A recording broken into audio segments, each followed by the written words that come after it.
I would like to talk about the services under the Constitution, various dimensions of the services under the Constitution, the Public Service Commission, etc., etc. So, the chapter heading is Services under the Constitution. Services under the Constitution. And if you look at the total number of articles, so many articles are there, right from Article 308 to, Article 323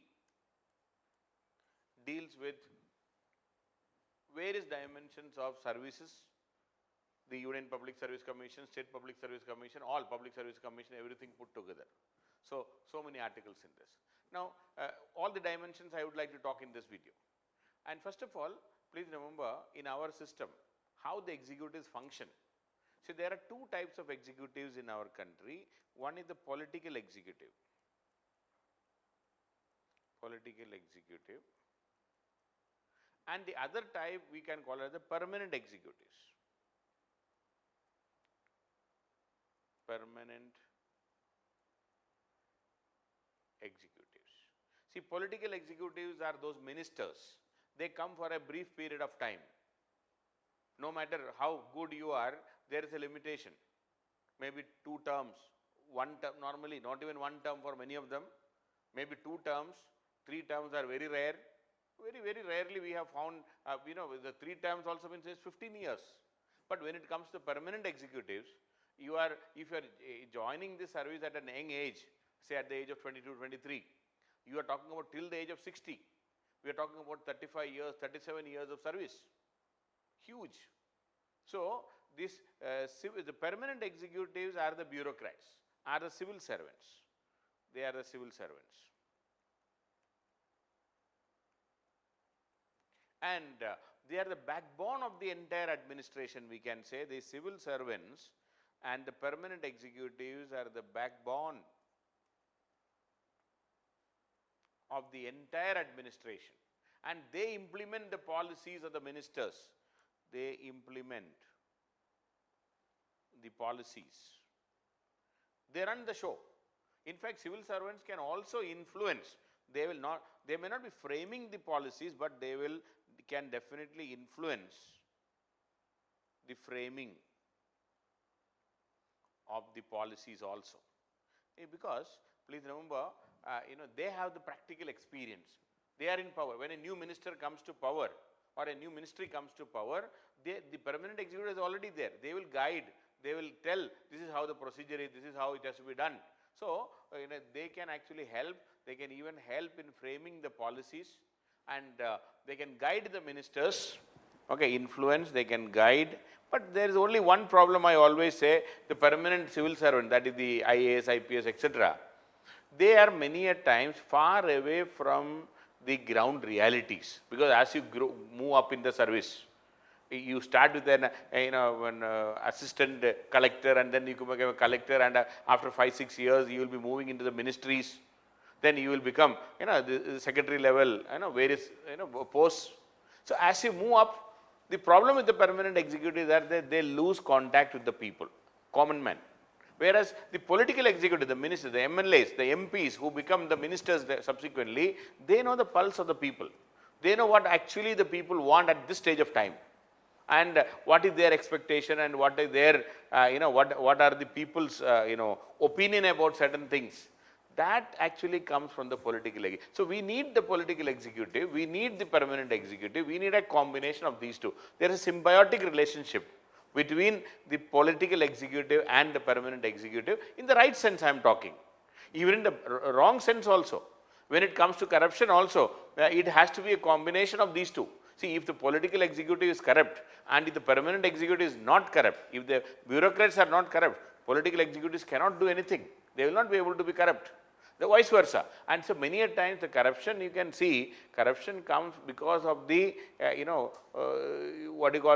their unholy relationship between the political and the permanent executive. Anyway, so coming to the permanent executive, there are 3 types of services in India. There are 3 types of services in India. One is the, I will say All India Service. Then number 2, the Central Service.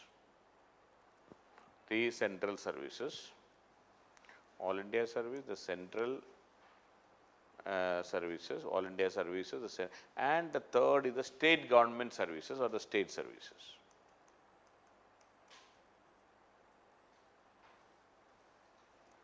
And say, these regarding the various aspects of these services, Article 310. Article 310 deals with the tenure of office of person serving the union or the executive. So, Article 310, the tenure of office,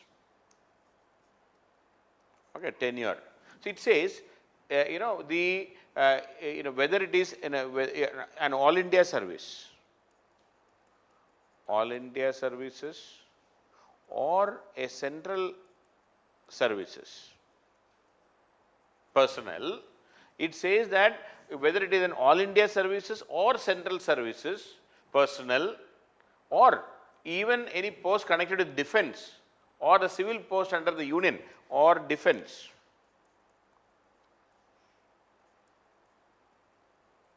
or any post under the union, All India Services or Central Services or Defence Forces or any service under the union, then such personnel will hold office during the pleasure of the President. So, the All India Services personnel or the Central Government Service personnel or the Defence Service personnel or any other service under the union, they hold office during the pleasure of the President.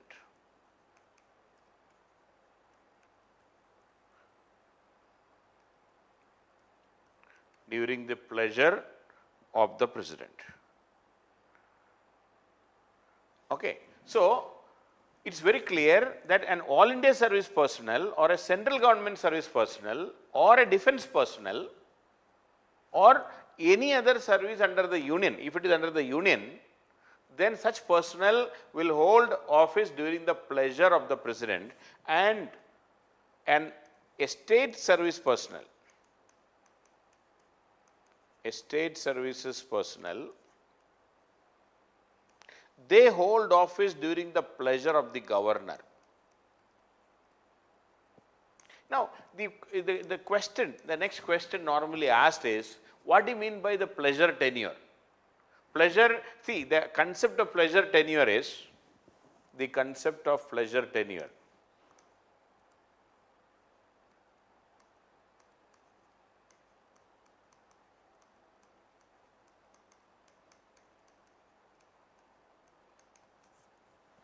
See, according to this concept of pleasure tenure, the meaning is, you are holding office when the President of India or the governor of that particular state wants. So, the appointment as well as the removal is in the hands of the President of India, or in the state services it is in the hands of the governor. So, the pleasure tenure means the appointment as well as the removal or even punishment is up to the President. But please remember, these pleasure tenures these are not personal for the President of India or the governors, it is subject to the Council of Ministers, the opinion, the aid and advice of the Council of Ministers. So, this pleasure tenure is subject to the aid and advice of the Council of Ministers. The pleasure tenure is subject to the aid and advice of Council of Ministers. So, President of India or governors cannot do anything when it comes to the appointment. Then again, one more point I would like to add. So, one is the pleasure tenure is subject to aid and advice of the Council of Ministers, and number two, it is not that, even the Council of Ministers can, take arbitrary decision. This pleasure tenure is subject to the constitutional provision. The pleasure tenure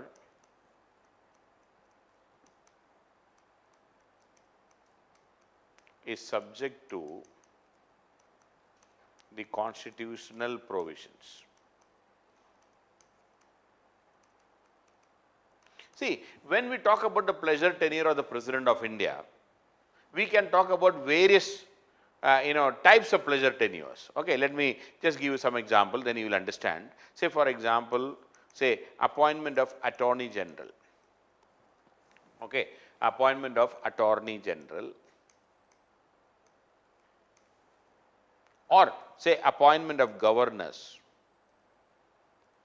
Please remember, the President of India can appoint a person as governor, and the President of India can also appoint a person as Attorney General, and the President can also remove them. When President removes, it is the Council of Ministers will decide. And again, no constitutional procedure is to be followed. It is that if the Council of Ministers, if the Prime Minister wants to remove a governor overnight, he can remove, he can advise the President of India, and the President of India will remove the governor immediately. No other constitutional procedure is involved in it. Similarly, Attorney General, the first law officer of the country, the person who advises the government in terms as far as the matters related to the law is concerned. This Attorney General can be removed at any point of time. If the President is not happy or the Prime Minister is not happy with the Attorney General, the Prime Minister, on an advice given to the President, and the President will immediately remove the Attorney General. No constitutional procedure is to be followed. No constitutional procedure is to be followed. Very simple. Attorney General, governors. See, another example I would like to give, that is the removal of, say, Supreme Court and High Court judges, removal of Chief Election Commissioner, removal of CAG, Comptroller and Auditor General. The President of India only will remove. We can say these posts are also, these persons who hold the office are also holding the post during the pleasure of the President, but their removal is subject to an approval from the Parliament. There is a subjectivity. Okay, this is subject to the approval or subject to the advice by both the Houses of Parliament. By both the Houses of the Parliament.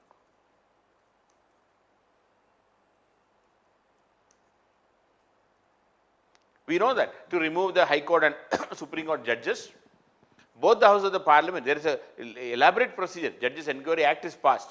There is a procedure to be followed, and finally, both the Houses of the Parliament should pass the resolution with a special majority. That is 2/3 of the members present and vote plus absolute majority. Then only the matter will go to the President of India, and if President of India assents to that, the concerned judge will stand removed. Similarly, CEC, Chief Election Commissioner, CAG, Comptroller and Auditor General. Again, in all these, even though we can technically say they hold their office during the pleasure of the President, that pleasure tenure is subject to the advice by both the House of the Parliament. Similarly, the UPSC or the Public Service Commission members, Public Service Commission, PSC or UPSC members, they hold their office during the pleasure of the President, but subject to an approval, an advice by the Supreme Court of India. I will be coming to this, but subject to an advice by the Supreme Court of India. Subject to an advice by the Supreme Court of India. So, the Public Service Commission members can be removed by the President of India. We can say Public Service Commission members are appointed by the President, especially the Union Public Service Commission members, or the State Public Service Commission members are appointed by the Governor, but they hold their office during the pleasure of the President or Governors, means they can be removed, but only after there is a constitutional procedure involved in it. Similarly, when we say the service personnel, All India services personnel or the central services personnel hold their office during the pleasure of the President means they can be removed by the President of India in case of a requirement, the President of India can punish, President of India can remove them, but again subject to Article 311 of the Constitution. So, the All India service personnel and the central service personnel hold office during the pleasure of the President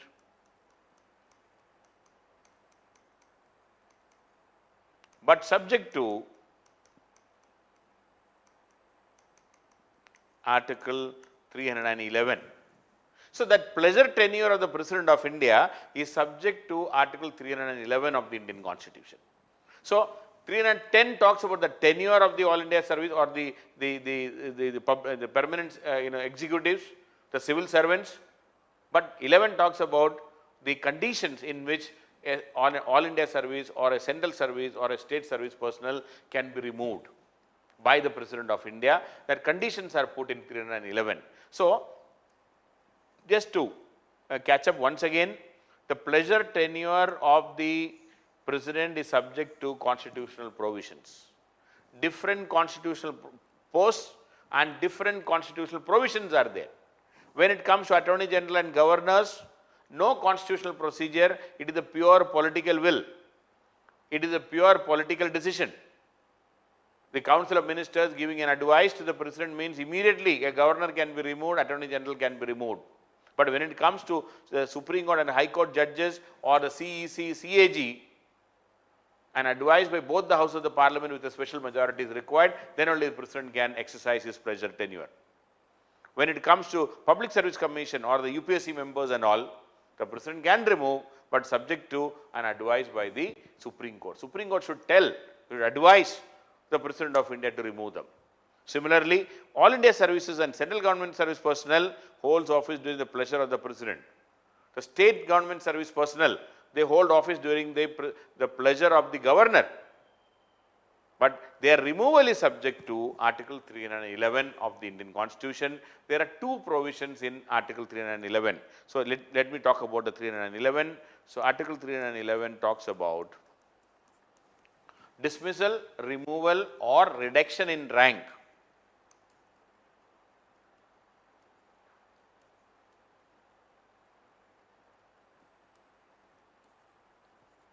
of persons employed in civil capacity,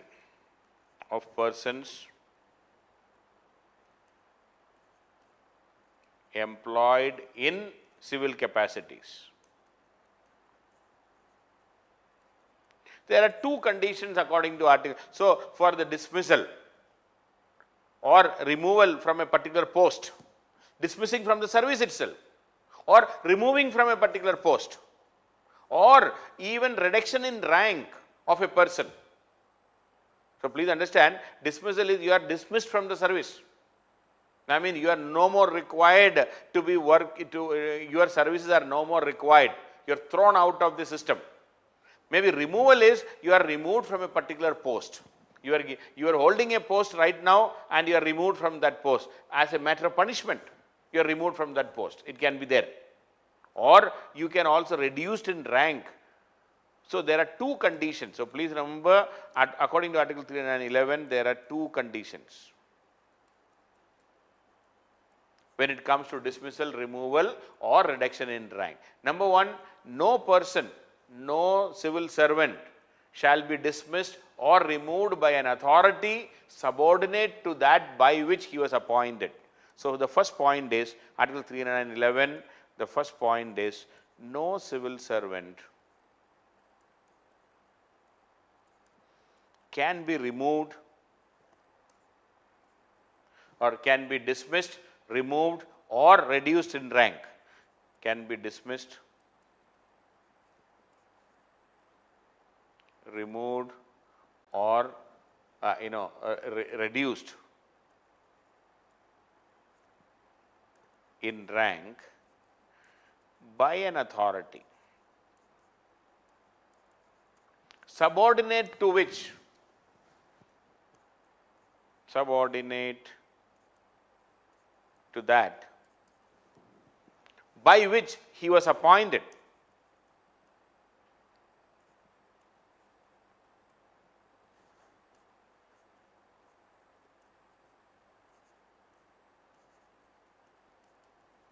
Okay. So, no civil servant can be dismissed, removed or reduced in rank by an authority, very important, by an authority subordinate to that by which he was appointed. That means an all India service personnel or a central government service personnel who is appointed by the President of India cannot be punished or dismissed or removed by an authority subordinate to that by which he was appointed. That means only nobody below the rank of President of India can punish an all India service personnel or a central government service personnel. That means only President of India can do. There is nobody above President of India in India. The highest authority is President of India. The highest authority appointed a person. Now, no person subordinate to whom or to subordinate to that by which he was appointed. So, there is no subordinate person can punish. Since if I am appointed by President of India, I cannot be punished by a person who is subordinate to President of India. That means only President of India can punish in case of all India services or central government services. Similarly, for a state government service personnel, only those persons above or other, he cannot be punished by a person subordinate to that by which he was appointed. That means if a governor appoints somebody, governor can punish or somebody above him can punish. Then above governor only President of India. So, the President can punish or, so for a state government employee, in bottom line, for state government employee, either governor or President can punish, or President can punish. No other authority below the governor can punish a state government employee. So, the first condition is very clear. No civil servant can be dismissed, removed or reduced in rank by an authority subordinate to that by which he or she was appointed. So, a subordinate authority cannot punish you. That is number one. Number two condition in 311, Article 311, the second condition. The second condition is no such person, no civil servant shall be dismissed or removed or reduced in rank except after an inquiry. Okay. No civil servant can be dismissed, removed or reduced in rank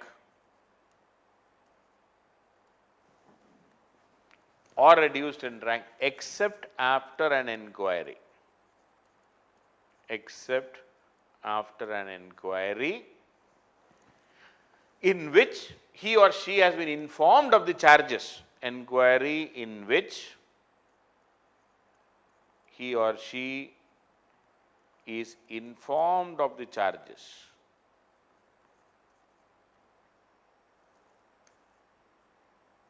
He or she is informed of the charges against him and given a reasonable opportunity of being heard, plus, so he should be informed of the charges and given a reasonable opportunity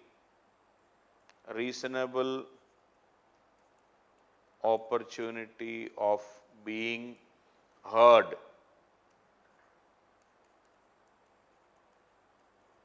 Reasonable opportunity of being heard in respect of those charges. So, two things are there in second point, in fact one point, but no civil servant can be dismissed or removed or reduced in rank except after an inquiry in which he or she is informed of the charges and also a reasonable opportunity of being heard. See, it is to ensure natural justice. Natural justice says no one shall be punished without being heard. You should give an opportunity to that person. Before giving a punishment, he should be given an opportunity. So 311, two things. No civil servant can be punished by a subordinate authority.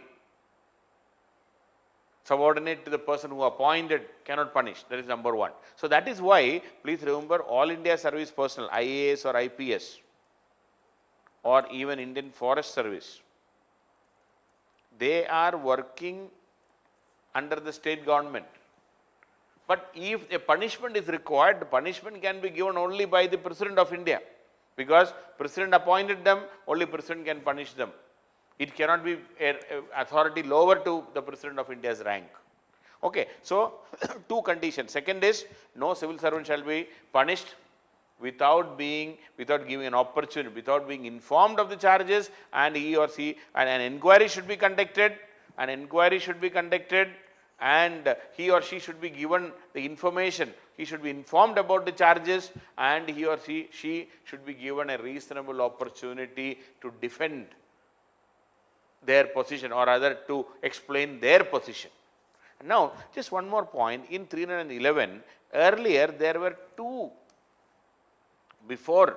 So in 311, before the 42nd Amendment Act, there were two chances to defend.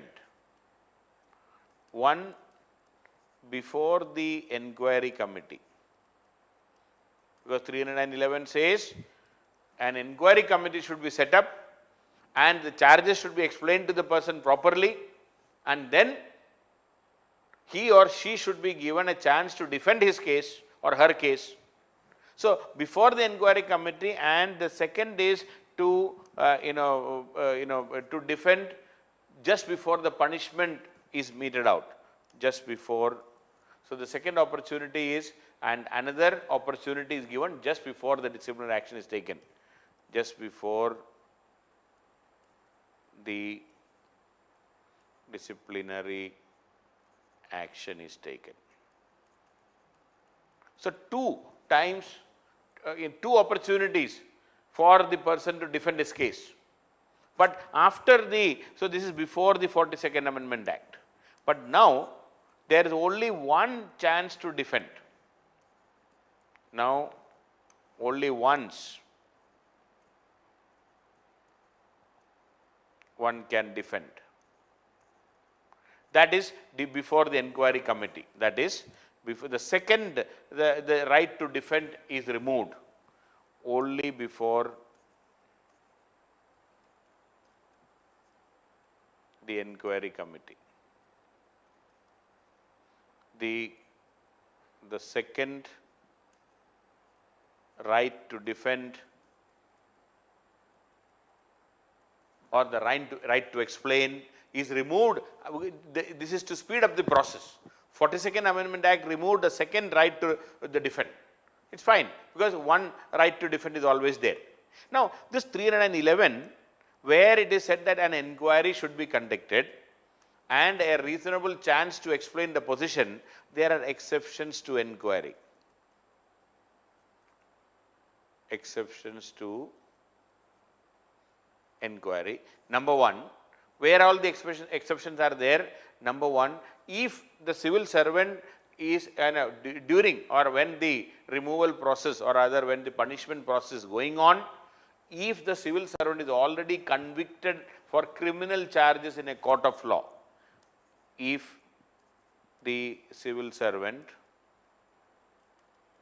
is already convicted for criminal cases or criminal charges, convicted for criminal charges by a court of law,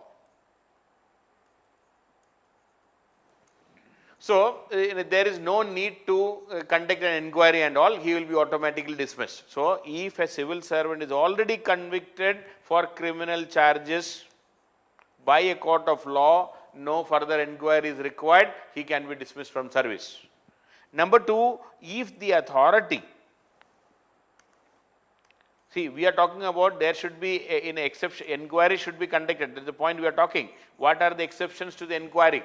If the authority is empowered to dismiss or removal of a person or reduce in rank is satisfied that if an authority who is entrusted with this process, if that authority is satisfied that for some reason that is to be recorded by the authority in writing, if the authority, please note, if the authority who is entrusted for the punishment is satisfied for some reason, is satisfied for some reason, and this reason to be recorded by the authority in writing, to be recorded in writing,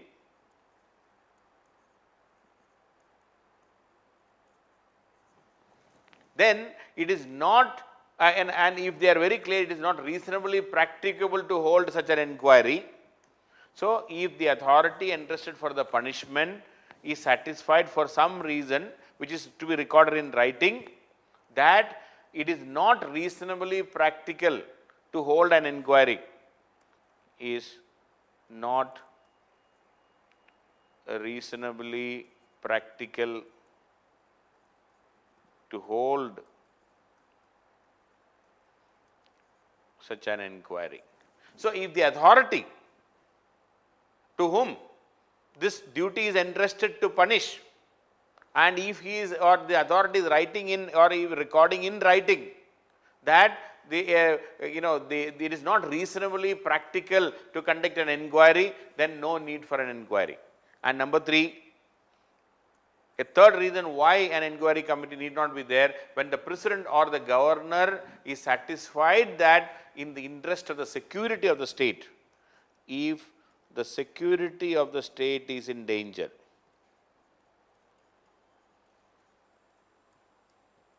if the security of the state is in danger, the inquiry need not be conducted.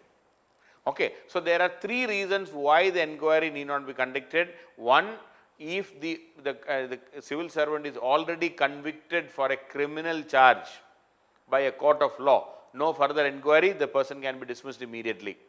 Number 2, if the authority who is empowered to punish a civil servant is satisfied that for some reason, and that reason should be recorded in writing, that in the given circumstances it is not reasonably practical to conduct such an inquiry, inquiry need not be conducted. And if the President of India or the Governor feels that in the interest of the security of the state, there is an issue, if the security of the state is in danger, then no inquiry need to be conducted. So, the pleasure tenure, the question which you can expect is the pleasure tenure for civil servants are different or is different compared to other constitutional functionaries, is different compared to other constitutional functionaries. Elaborate or elucidate. Okay. So, that can be one question. Another question is, as far as the tenure of the civil servants are concerned, what are the various constitutional provisions available? Then you should talk about Article 310 and 311 as far as the tenure of. The second question is, as far as the tenure and and the conditions of service, what are the provisions in the Constitution? Tenure and conditions in the Constitution for the civil servants. Article 310 and 11 you have to explain.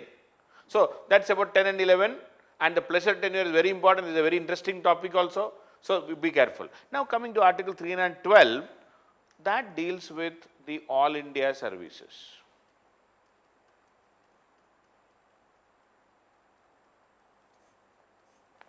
312 talks about All India services, and it says if the council, now to have an All India service, the one condition is the Council of States, that is the Rajya Sabha, should initiate, and it should pass a resolution with a 2/3 of the members present and voting.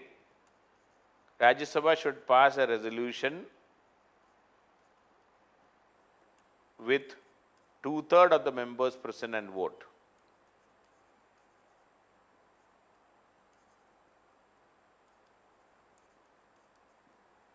So Rajya Sabha can initiate a resolution for the creation of an All India service. Then the Parliament may by law create an All India service. Then the Parliament may by law create an All India service.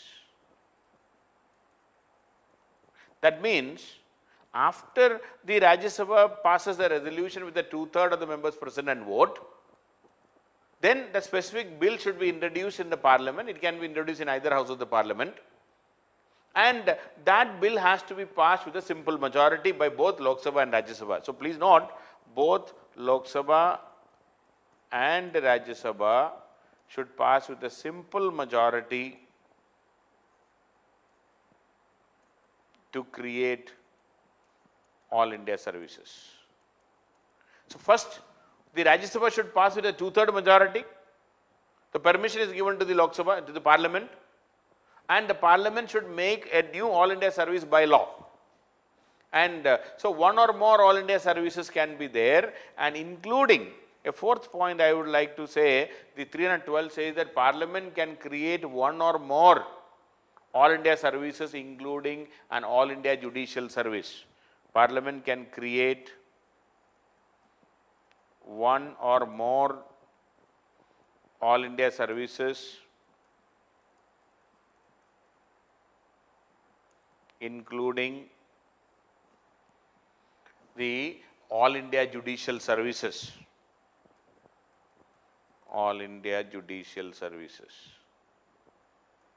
And this All India Judicial Services term was included into the Constitution by 42nd Amendment Act. This word All India Judicial Services, even though it has not been created till now.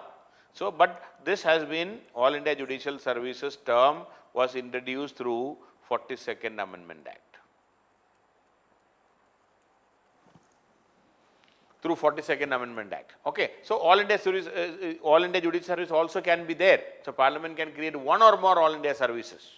And it also mentioned, 312 also mentioned that a fifth point is, at the commencement of the Constitution, there are two All India services, that is Indian Administrative Service and Indian Police Service. IAS and IPS is there at the commencement of the Constitution. At the commencement of the Constitution, IAS and IPS are already there. The services known at the commencement of the Constitution as IAS, Indian Administrative Service, and Indian Police Service shall be deemed to be services created by Parliament under this article. So, at the commencement of the Constitution, IAS and IPS shall deem to be created by the Parliament. It is already there. And All India Judicial Services can be created according to 42nd Amendment Act. And a sixth point I would like to add is, All India Judicial Services shall recruit judges not below the post of district judge. All India or rather Indian Judicial Service shall not include any post, shall not include any post inferior to that of a district judge, inferior to that of a district judge. So, Constitution. Again, it was added in the 42nd Amendment Act only. So, if All India Judicial Services are created or Indian Judicial Services created, then they should be recruiting only for judges, or no person inferior to the district judge shall be recruited by the or through this All India Judicial Services. It is also mentioned there. So, these are the provisions of All India Services. Now, we have already 3 All India Services, because in between we have created the Indian Forest Service. So, Indian Forest Service as an All India Service was created subsequently, which is very important for the protection of environment, the ecology and ecosystem of our country and the environment. So, Indian Forest Service is there as an All India Service. Subsequently, at the commencement of the Constitution, only IAS and IPS. Subsequently, Indian Forest Service was added. Through 42nd Amendment Act, it is mentioned that there can be All India Judicial Services, but that All India Judicial Service was never created, despite the fact that Constitution or a constitutional amendment was made for the creation of All India Judicial Services. So, that is about Article 312. Now, coming to the Public Service Commissions, Article 315. So, now comes to the Public Service Commissions. Public Service Commissions, and Article 315 says the Constitution provides for the Public Service Commissions for the Union and for each state. Okay, there can be Public Service Commissions for the Union and for each states. And for each state.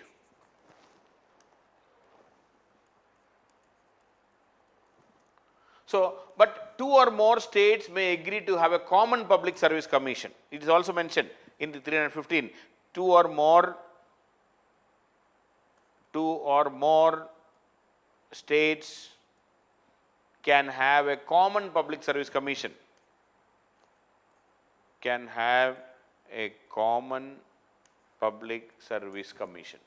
That is also mentioned. And also, some of the states can request the Union Public Service Commission to recruit personnel for the state. So, a third point, one is Public Service Commission for Union as well as the states. 2 or more states can have a common Public Service Commission. That is the second point. And a third point is some of the states can request the UPSC, Union Public Service Commission, and with the approval of can request with the approval of the President of India, the approval of President of India to recruit on behalf of a state also. So, if the states any state can request the UPSC with the approval of the President to act as an agent for recruitment. Now, coming to the members of the UPSC, now the next point is the members, the Union Public Service Commission. It says 1/2 of the members must have served the government or the government office for at least 10 years. Half of the members should have served the government at least for 10 years, at least 10-year government servant. And number 2, they can hold office for 6 years or 65 years, which is earlier, whichever is earlier, or 65 years, whichever is earlier in case of UPSC members, or 65 years, whichever is earlier in case of UPSC. And for the State Public Service Commission, it is 6 years or 62 years, whichever is earlier in case of State Public Service Commission members. And they should not hold any other office of profit. should not hold any other office of profit. They cannot be holding any other office of profit under the Government of India. Salaries and allowances are from the charged expenditure. Salaries and allowances from the charged expenditure, because we want them to act independently. Charged expenditure. Salaries and allowances from the charged expenditure of the consolidated fund of India or the states. And after attaining a state commission member, 62 and 65 years I already said, and these public service commission members can resign by writing to President of India. UPSC members, a fifth point, we can say UPSC members can resign by writing to the President of India. By writing to President of India. And the State Public Service Commission members can resign by writing to the Governor. So, they have to write to the Governor. Then also, a person who holds office as a member of this Public Service Commission on expiry of the term is ineligible for reappointment to that office. A UPSC member or a State Public Service Commission member is ineligible for reappointment.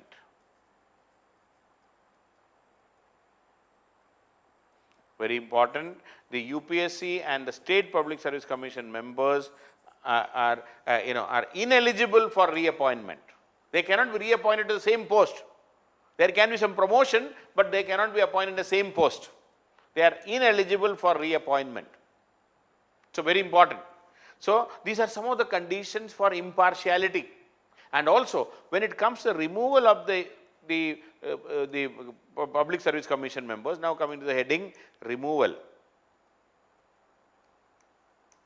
of the Public Service Commission members. As I already mentioned, they can be removed on the grounds of misbehavior, only on the grounds of, the only word mentioned is grounds of misbehavior.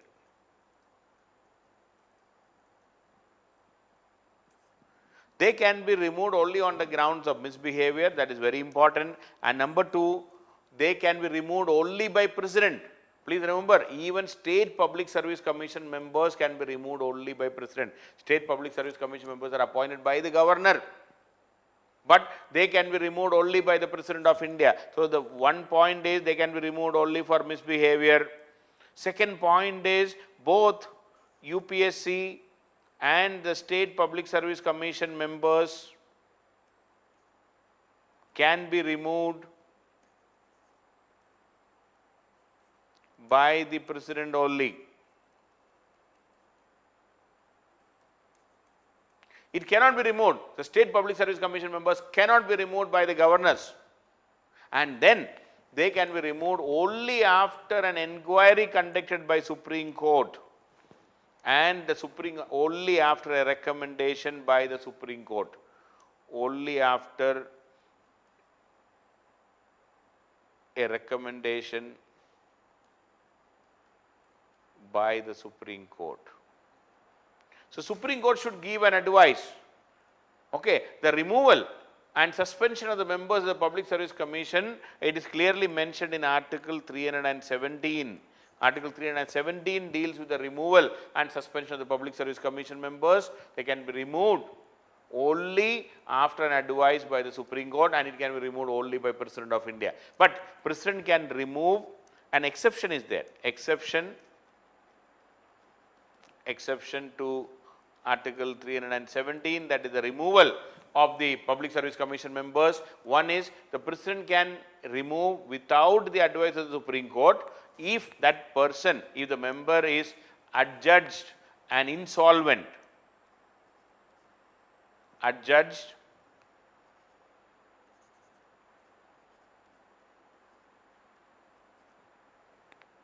and insolvent. And adjudged as an insolvent are those people who have become bankrupt. If a person has been adjudged as an insolvent, then he can be removed by the President of India without the advice of the Supreme Court. Similarly, if that person, if the member, if the Public Service Commission member accepts any other paid employment, accepts any other paid employment,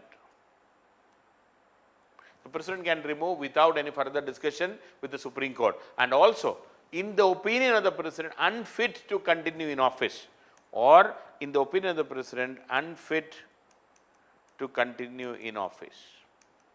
In these three and all by reason of infirmity of mind or body, a person has gone mad, or if physically he is not fit, if in the opinion of the President, if he is unfit, if a person is unfit to continue in office by reason of infirmity or infirmity of mind or body, in those conditions the President can remove a Public Service Commission member without the advice of the Supreme Court.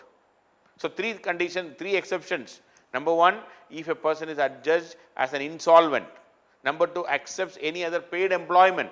And number three, unfit to hold office by reason of infirmity, unfit to continue in office by reason of infirmity, by reason of infirmity of body or mind. Infirmity of body or mind. Okay, so these are the conditions, or rather, this is how a person can be, Article 317 specifically talks about the removal. 317 deals with the removal or suspension of a member of the Public Service Commission. Coming to 319, it talks about the prohibition as to hold, after ceasing to a member. Okay, what are the provisions of or prohibition of a Public Service Commission member?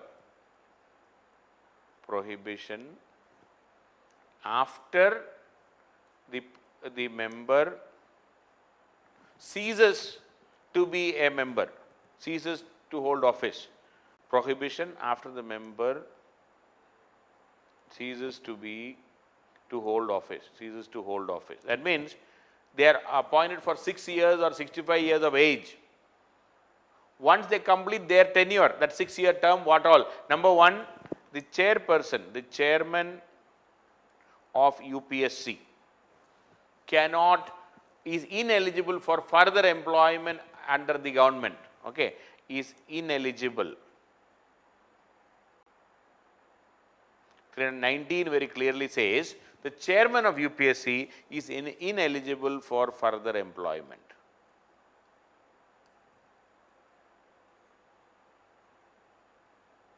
The chairman of UPSC is ineligible for further employment under the union or the states.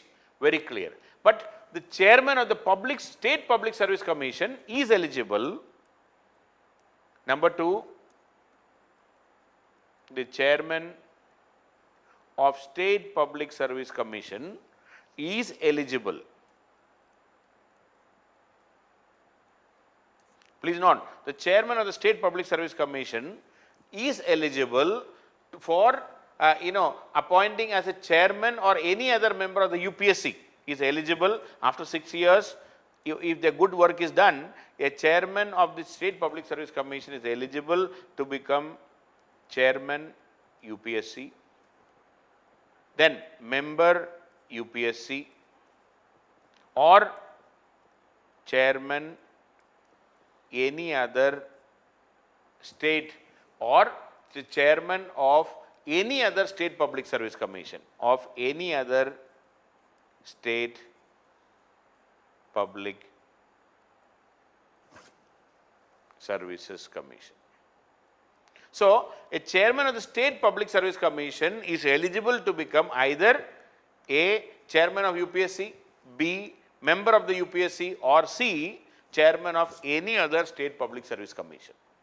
A third point, a member other than the Union Public Service Commission, okay, a member other than the chairman of the Union Public Service Commission. The third point is the chairman of this State Public Service Commission, I said second. Now the third is any UPSC member. We talked about the chairman of UPSC first. He is ineligible for all posts in future. State Public Service Commission chairman, he can be posted in 3 ways. But any UPSC member, he is eligible. Any UPSC member is eligible.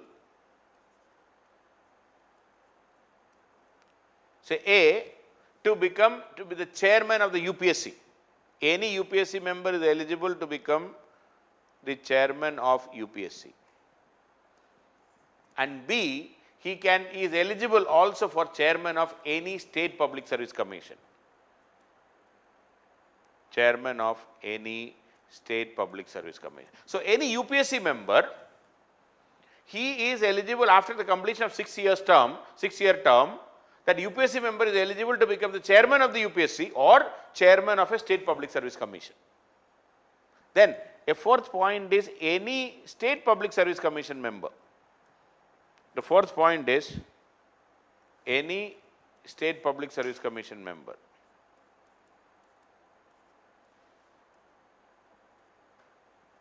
Any member other than the chairman, that means any public service commission, is again eligible. Any public service commission is eligible to become chairman or any member of the Union Public Service Commission. Number 1, chairman UPSC. Number 2, member UPSC. Number 3, the chairman of any other State Public Service Commission. Chairman, State Public Service Commission member. So any ordinary member. Now you please remember, any State Public Service Commission member is eligible. There can be an upgradation of their rank. Any State Public Service Commission member is eligible to become chairman of UPSC, member of UPSC, or chairman of any State Public Service Commission. So these provisions are very clearly given in Article 319. So 319 deals with prohibition after the member ceases to hold the office. After 6-year term, what will happen? That is one. As far as the chairman of the UPSC is concerned, he is not eligible for any further employment under the Government of India. But chairman of the State Public Service Commission member is eligible, but that is to become, he can become either chairman UPSC, member UPSC, or chairman of any other State Public Service Commission. Then an ordinary member and any UPSC member is eligible, chairman UPSC, chairman State Public Service Commission member. And any State Public Service Commission member, he is eligible for chairman UPSC, member UPSC, and chairman of State Public Service Commission member. So these are the provisions under 319 as far as the eligibility of further appointment is concerned. Now coming to the functions of the Public Service Commission. Now, within the Public Service Commission, let me talk about the functions of Public Service Commission. There are many functions. Number 1, of course, it is the duty of the Service Commission to conduct examinations for appointments. So one is examination. We know civil service exam conducted by UPSC, and the Service Commission should be consulted in all matters related to methods of recruitment. Consulted in all matters related to methods of recruitment. They should be consulted in all matters related to methods of recruitment to civil services.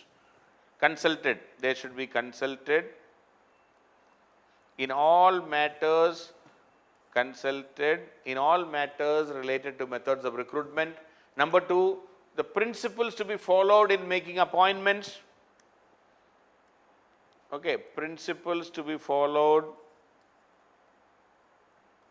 Principles to be followed in matters of in making appointments.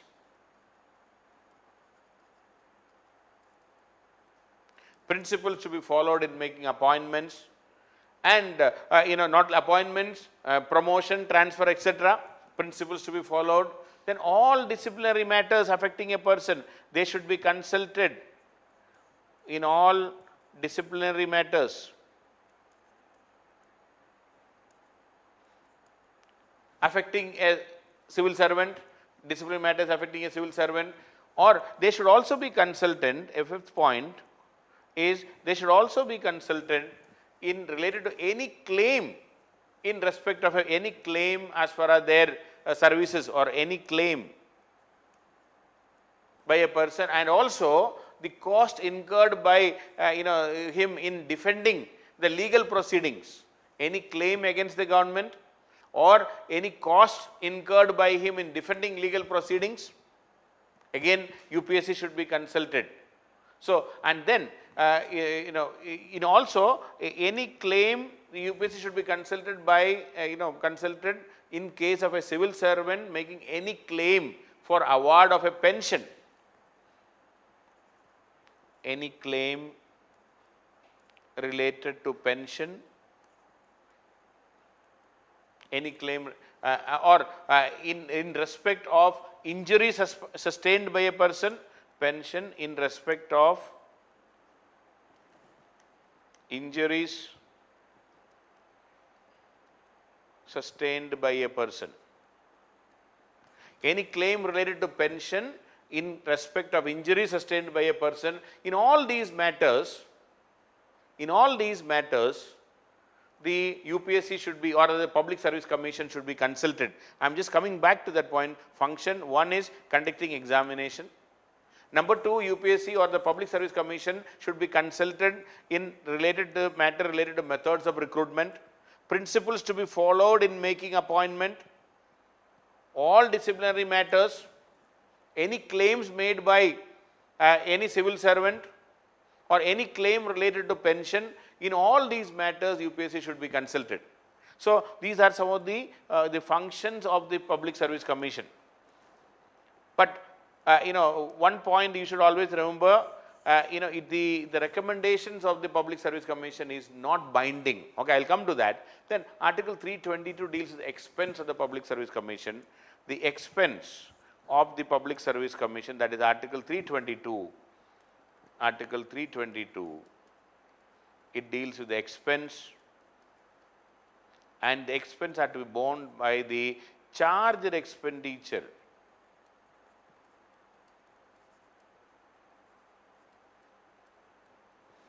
Had to be borne by the charged expenditure of the consolidated fund,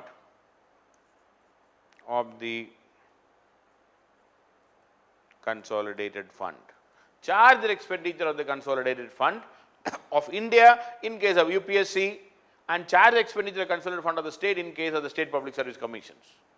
But then another point I would like to mention here is the advice of the Public Service Commission, or rather it is not binding on, the advice is not binding on the President of India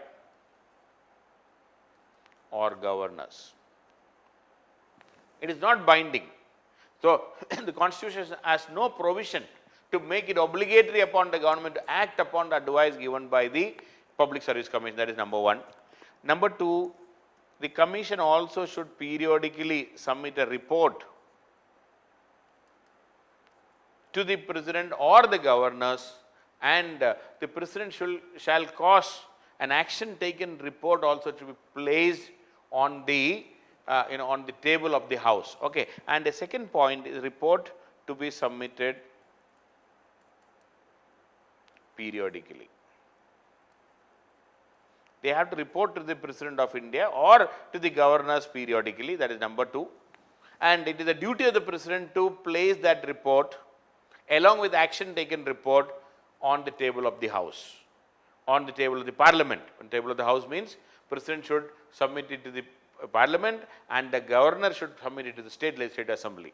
And the third point I would like to say here is, as far as the recruitment is concerned, Commission, the President need not consult the Commission in case of reservations. The President need not consult the Public Service Commission in case of reservations regarding the percentage of reservation and everything, reservations for scheduled caste, scheduled tribe, OBCs. Okay. There is no need for the President of India to consult as far as the percentage or the, that is decided separately. Public Service Commission has no role to play in deciding the percentage and things like that. Okay. So, the President need not consult the Public Service Commission. There is an exception we can say. And the President need not accept the advice of the Public Service Commission. But Public Service Commission should periodically submit a report on regarding various aspects of their functioning. And every year they have to report. And this report has to be placed on the Parliament, and along with the report of the Public Service Commission, the President also should submit the action taken report by the government. Both have to be, this is a right of the Parliament to know what has happened to the report given by, or what are the recommendations given by the Public Service Commission. So, these are some of the various aspects or various dimensions of the services under the Constitution. I talked about the All India service, I talked about the central service, then state service, then I talked about the tenure, the pleasure tenure, very important, and then All India services, then the Service Commission and the various aspects of the Service Commission. And questions are regularly asked, especially in preliminary, and even for the main exam, this pleasure tenure is a very important question. So, that is all about the services under the Constitution.